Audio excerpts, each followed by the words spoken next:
Welcome back rockers. दोस्तों, आप देख रहे हैं सेंटीग्रेड मूवी। इस मूवी की शुरुआत में स्क्रीन पर लिखा हुआ दिखाते हैं कि एक शादीशुदा कपल नॉर्वे में एक छोटे से किताब के समारोह में हिस्सा लेने जा रहे होते हैं और ये मूवी एक सच्ची घटना पर आधारित है।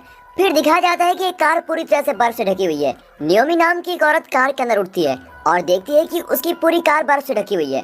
वो कार का दरवाजा खोलने की कोशिश करती है लेकिन कुछ भी फायदा नहीं होता, कोई भी दरवाजा नहीं खुल रहा होता है। फिर नियोमी अपने पति मैट को उठाती है और वो भी दरवाजा खोलने की कोशिश करता है लेकिन किसी भी दरवाजे को नहीं खोल पाता। फिर मैट बर्फ को पिघालने के लिए कार को चालू करने की कोशिश करता है लेकिन दुर्भाग्य से बर्फ की वजह से कार का इंजन बहुत ही ठंडा हो गया होता है और कार स्टार्ट ही नहीं होती। और अब इस सब की वजह से 8 महीने की गर्भवती नियोमी बहुत ही घबरा जाती है, जबकि मैट उसको शांत करने की कोशिश करता है कि सब कुछ ठीक हो जाएगा, तुम टेंशन मत लो। फिर जब मैट कार के पीछे का दरवाजा खोलने की कोशिश करता है तब नियोमी अपना सब्र खोती है और जो कुछ भी हो रहा होता है उसके लिए वो अपने पति को जिम्मेदार बताती है। नियोमी के हिसाब से अगर वो कम से कम 1-2 घंटे और चलते रहते तो वो अब तक किसी ऐसी जगह पर पहुंच जाते जहां पर लोग रहते हैं और उन्हें इस तरह बीच में आराम करने के लिए नहीं रुकना पड़ता। हालांकि मैट उससे कहता है कि रात के बीच में बर्फीले तूफान को पार कर पाना बहुत ही खतरनाक था, इसलिए हम यहाँ पर रुके थे, तो तुम जानती हो ना। अब उनका झगड़ा चलता रहता है लेकिन फिर थोड़ी देर बाद शांत हो जाता है और जैसे उनका झगड़ा शांत होता है नियोमी किसी से मदद मांगने के लिए अपने फोन से कॉल करती है। लेकिन उनकी किस्मत और भी खराब है, उसके फोन में नेटवर्क ही नहीं आते। यही नहीं, उसके फोन की बैटरी में सिर्फ 50% बैटरी होती है, जिसका मतलब है कि उन्हें फोन का इस्तेमाल बहुत ही कम करना होगा। फिर मैट एक नक्शा निकालता है ताकि वो अंदाजा लगा सके कि इस वक्त वो है कहाँ पर, और वो अपनी पत्नी को कहता है कि देखो घबराओ मत, जल्द यहाँ पर कोई गाड़ी आएगी तो हम उसको रुकवा लेंगे। मैट सब कुछ करता है जिससे उसकी प्रेग्नेंट पत्नी शांत रहे और वो उसको हंसाने के लिए यहाँ तक कि कुछ चुटकुले भी सुनाता है ताकि वो शांत रहे, जबकि बाहर बर्फ का तूफान बढ़ता जा रहा होता है। और तभी उसको याद आता है कि उसे किसी आदमी ने रोड साइड किट का एक गिफ्ट दिया था जो अभी भी उसके पास कार में है। फिर मैट कार के अंदर अपने सामान में देखता है तो उसको एक कंबल, एक मोमबत्ती और बहुत सी ऐसी चीजें मिल जाती है। अब इस दौरान बाहर तूफान सिर्फ बढ़ता ही जाता है। कार के अंदर नियोमी को वॉशरूम करना होता है और कोई चारा ना होने की वजह से उसको कार के अंदर ही वॉशरूम करना पड़ता है। फिर वो दोनों उस खाने को बाहर निकालते हैं जो उन्होंने अपनी यात्रा के लिए बांधा हुआ था और वो उसको बचाने की भी कोशिश करते हैं क्योंकि उनको नहीं पता कि वो कब यहाँ से बाहर निकलेंगे। अब खाने को चाटने के बाद नियोमी अंदाजा लगा लेती है कि उनके पास लगभग 12 दिन का खाना है। फिर मैट उसको सुझाव देता है कि जो चॉकलेट्स वो अपने साथ लेकर आए हैं उनको भी उसको खा लेना चाहिए, लेकिन नियोमी मना कर देती है क्योंकि उसने अपनी बहन को चॉकलेट देने का वादा किया होता है।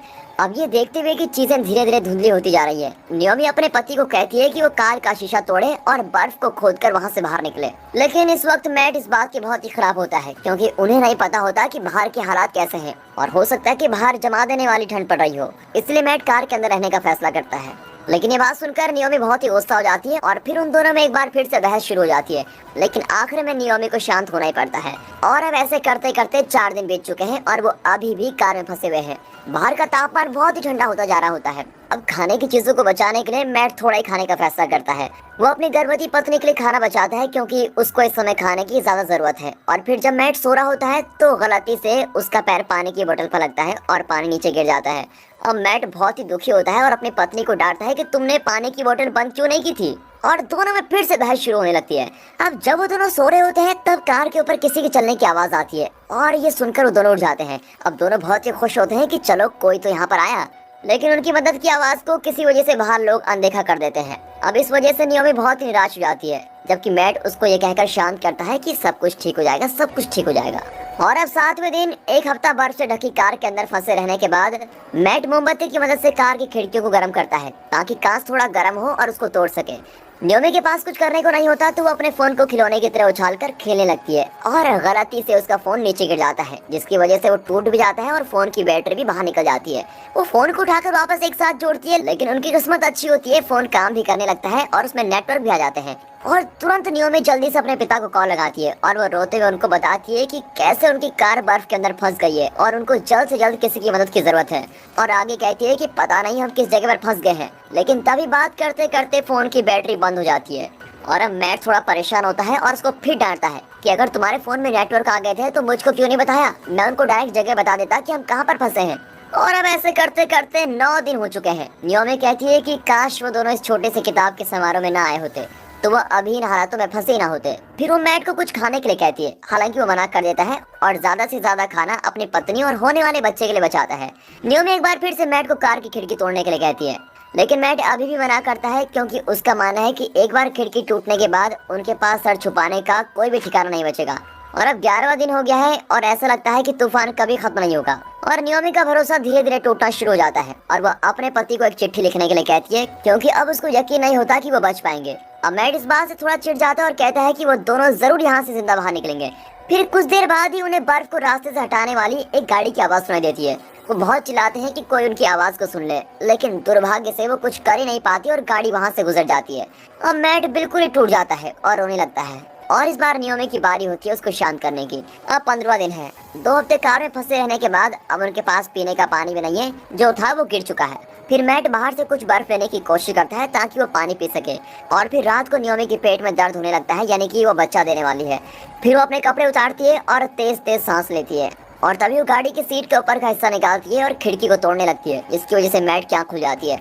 अब ये सब देखकर मैट अपनी पत्नी को शांत करने की कोशिश करता है कि चुप हो जा, तुम अभी बिल्कुल शांत रहने की कोशिश करो। अब उसके शांत होने के बाद मैट देखता है कि उसकी पत्नी जल्दी एक बच्चे को जन्म देने वाली है। नियोमी अब बहुत ही डरी हुई है, क्योंकि उन दोनों में से किसी को भी डॉक्टर की पढ़ाई के बारे में कुछ नहीं पता, न ही डिलीवरी के बारे में कुछ पता है। लेकिन किस्मत अच्छी रहती है और पति की मदद से नियोमी बच्चे को बाहर निकालने में कामयाब हो जाती है और चमत्कारी ढंग से एक स्वस्थ बच्ची जन्म देती है। और दोनों बहुत ही खुश होते हैं कि इतनी सारी मुश्किलों के चलते हुए भी वो बच्ची को सुरक्षित जन्म दे पाए हैं। मैट फिर नाल को उठाता है और उसको एक डब्बे के अंदर डाल देता है। और अब 17वां दिन आ गया है और एक छोटा सा परिवार किसी तरह शांत होता है और अपनी छोटी बेटी का नाम ओलिविया रखते हैं। और अब 20वें दिन मैट की सेहत थोड़ा खराब होने लगती है। उसको खाने की कमी बहुत ही ज्यादा महसूस होने लगती है। वो अपनी बच्ची को बीमार नहीं देख सकता है, इसलिए मैट अपनी जैकेट उतारता है और उससे ओलिविया को ढक देता है ताकि वो बीमार ना हो। कमजोर होने के बावजूद भी मैट कार के किनारे से बर्फ को हटाने की कोशिश करता रहता है, लेकिन वो जल्दी बहुत ही थक जाता है और जमा देने वाले तापमान की वजह से उसको अपने शरीर में बहुत ही गर्मी महसूस होती है, जिसका मतलब उसको बहुत ही बुखार आ गया है और वो बिना किसी जैकेट के सो जाता है। लेकिन अगले दिन जब नियोमी मैट से थोड़ा पानी निकालने को कहती है, तब वो कोई जवाब नहीं देता। नियोमी पहले उसको देखती है तो उसको लगता है कि वो गहरी नींद में होगा, लेकिन जब वो उसको जगाने वाली होती है तब उसको पता लगता है कि उसका पति अब नहीं रहा, वो मर गया है। और इस तरह वो उस आदमी को खो देती है जिससे वो प्यार करती है और उसकी बच्ची ओलिविया ने भी अपने पिता को खो दिया है। अब अपने पति के बिना नियोमी को पानी निकालने में बहुत ही दिक्कत होती है। उसका खाना भी अब बिल्कुल खत्म हो चुका है और वो बड़ी मायूस हो जाती है। वो अब जिंदा रहने के लिए कुछ भी खाने के तैयार हो जाती है। फिर रात को नियोमी के पास से एक कार की गुजरने की आवाज आती है, लेकिन हर बार की तरह वो कुछ नहीं कर पाती, जिसकी वजह से वो और ज्यादा मायूस हो जाती है। फिर छोटी ओलिविया भूख की वजह से रोना शुरू कर देती है और नियोमी जल्दी उसको दूध पिलाने की कोशिश करती है, लेकिन उसको दूध नहीं पिला पाती क्योंकि उसका शरीर खुद ही कमजोर है। वो निराश हो जाती है और अपना ही नाल खाने पर मजबूर हो जाती है। हालांकि कुछ देर बाद वो बच्चे को दूध पिला पाती है और उस बच्चे की भूख इस तरह मिट जाती है। अब बाद में रात को नियोमी अपने मरे हुए पति के बगल में लेटी हुई है और भूख और निराश की वजह से खुद से बात करना शुरू कर देती है। वो मैट की शर्ट को उतार देती है और ओलिविया को गर्म रखने के लिए उस शर्ट का यूज करती है। अब अगली सुबह 24वां दिन है। कार के अंदर सूरज की थोड़ी सी रोशनी आती है और तभी पानी की एक बूंद नियोमी के ऊपर गिर जाती है, जिसकी वजह से वो जाग भी जाती है। अब वो समझ जाती है कि बर्फ पिघल रही है और बिना कुछ सोचे नियोमी सीधे बर्फ में कूदना शुरू करती है। और इतने लंबे समय तक बर्फ के नीचे फंसे रहने के बाद अपने ऊपर चमकीले आसमान को देखकर वो बड़ी ही राहत महसूस करती है। वो अपने साथ अपना सारा जरूरी सामान ले लेती है और अपनी बच्ची को एक बैग में डालकर वहाँ से निकलने से पहले वो अपने पति को आखिरी बार अलविदा कहती है। और फिर कार से निकलने के बाद वो बर्फीली सड़क पर चलना शुरू कर देती है।